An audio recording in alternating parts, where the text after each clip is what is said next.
Sa bagay na ito, lalo akong bumibilib kay Kong Sandro, no? Talagang papalakpakan mo siya sa pagiging professional niya, sa pagiging matalino, at ganyan ang dapat na politiko, guys. Itong sila Sayad, ano ang ginawa nila? Ito ba sila Iyutman, ano ang ginawa nila? Hindi pa nga naisampa yung bagong impeachment ngayon, di ba? Ay ginagawa nila, modus daw ito ng Congress.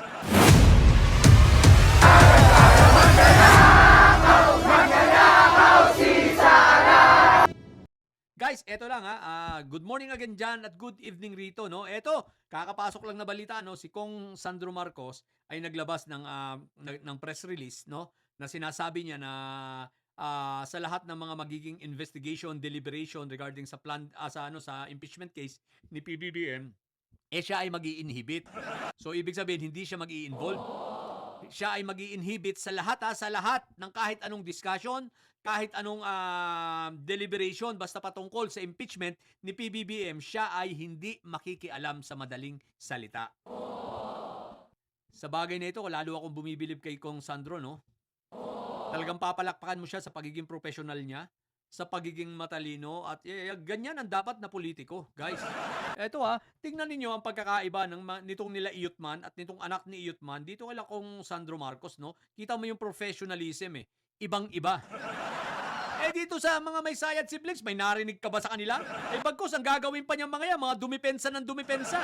Ang tanong ko, nung sinampahan ba ng impeachment case si Pangulong Marcos, may narinig ba kayo kay Sandro na siya ay kumontra? May narinig ba kayo na tinuligsa niya itong mga nagsampa ng impeachment? Bagkus, ang pamilya nila? Anong sabi? Haharapin nila yan. Ganyan ang mga Marcos, ganyan ang professional. Itong sila Sayad, ano ang ginawa nila? Ito ba sila Iyutman, ano ang ginawa nila? Hindi pa nga naisampa yung bagong impeachment ngayon, di ba? Ay ginagawa nila, modus daw ito ng Congress. Pinagbibintangan pa ang buong Kongreso, pati ang budget, na ito daw ay sulsul. Not sulsul pala, sorry, suhol. Suhol ng gobyerno para para tuluyang i-impeach si Sayad. What the heck, ganyan ang kaisipan ng mga nag-aral naman na parang walang pinag-aralan. Ganyan ang kaisipan ng mga may sayad, may saltik, at talagang may topak. Isipin mo na pati budget budget ng Pilipinas, gagawing pansuhol daw sa mga congressman. Tingnan mo yung kaisipang yan. Ang normal at ang matino, ganyan dapat ang sagot. Pagka mag-anak mo, mag-i-inhibit ka. At kung hindi mo naman alam ang katotohanan at willing ka magpa-imbestiga at malaman ang katotohanan, ang sasabihin mo, welcome ang investigasyon. Kila Sayad, di ba Sa Sayad siblings, may konklusyon na agad. At ang konklusyon nila, bayaran ang lahat ng congressman. Bayaran ang buong kongreso. At ang hindi lang bayaran ay yung kaalyado nila. Pag hindi ka kaalyado, bayaran ka. Bayaran ka ng administrasyon. Kung hindi naman pala ito sandabakmak na bobo ang mga ito, sinasabi mo bang bayaran ng administrasyon sila Cheljok, no? Sila Laila de Lima? Sige nga. What the heck?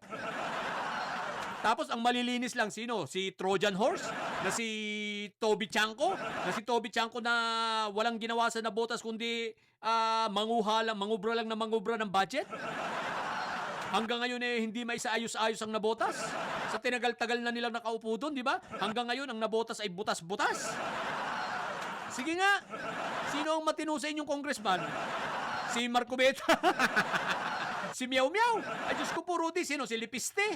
Na batang-bata na kurap. Di ba? Obvious naman. Anong binuko ni Mayor Maynila?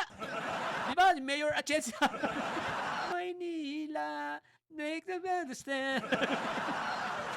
Di ba? Yan ba? Yan ang sa inyo ay mga hindi kurap.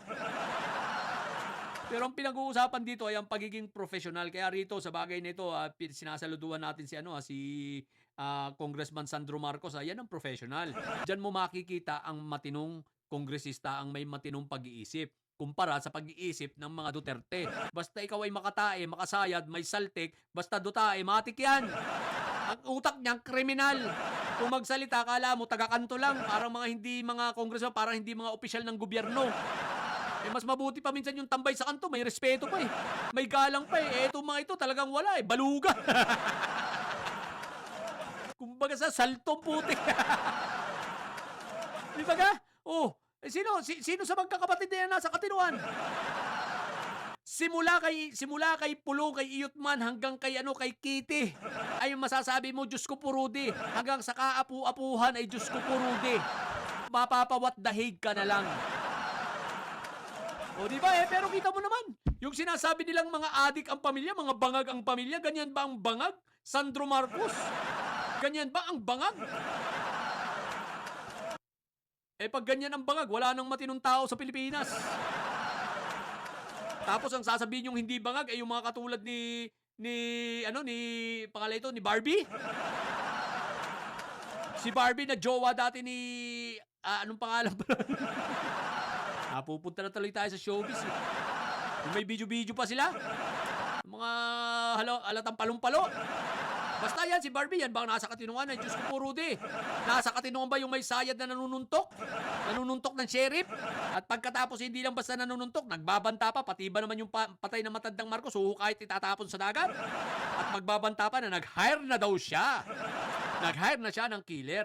At sino pa? Yan ba ang hindi bangag? Yung nananaksak dahil lang sa halagang 1,000? Nananaksak sa likuran, di ba? Dahil ang dami niyang bodyguard. Nananaksak dahil sa halagang 1,000 inestapa sa mga babae. What the heck? O sino ba? Si Wake and Bake na palong-palo. Nabiglang na baby pa sana, nag-mature nga na bigla. Si Wake and Bake na baby pa sana yon. Napilitan lang mag-mature. Ang galing nyo talaga mga didilis. Yan ba ang matitino? Yan ba yung sinasabi nyong matitino? Diyos ko po, Rudy. Sa bagay, sino pa, hindi naman ako magtataka. Kayo naman ng mga nagsasabing matitino yan, ay tingnan nyo naman mga pag-iisip ninyo.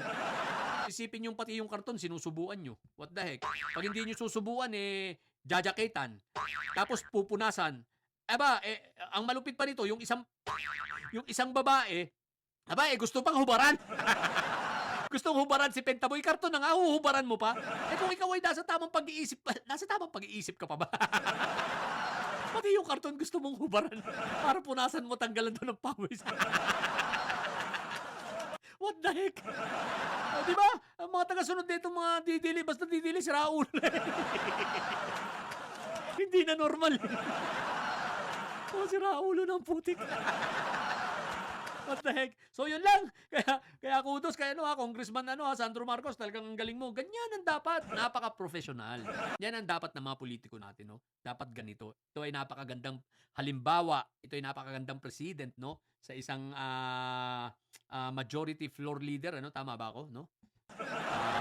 Ito napakagandang halimbawa para yung mga susunod makikita nila na dapat ganito ang ginagawa. Nag-i-inhibit, lalo na kung ikaw ay may relasyon o may connection sa isang taong anong tawag dito, iimbestigahan. Ganyan ang dapat. Hindi yung nagsisimula pa lang puro ka na deny at puro ka na tanggol at dahig.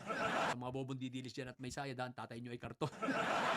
Mapili kayo mga bobo at may sayad, sapagkat ang may sayad ay laging high blood. Bye!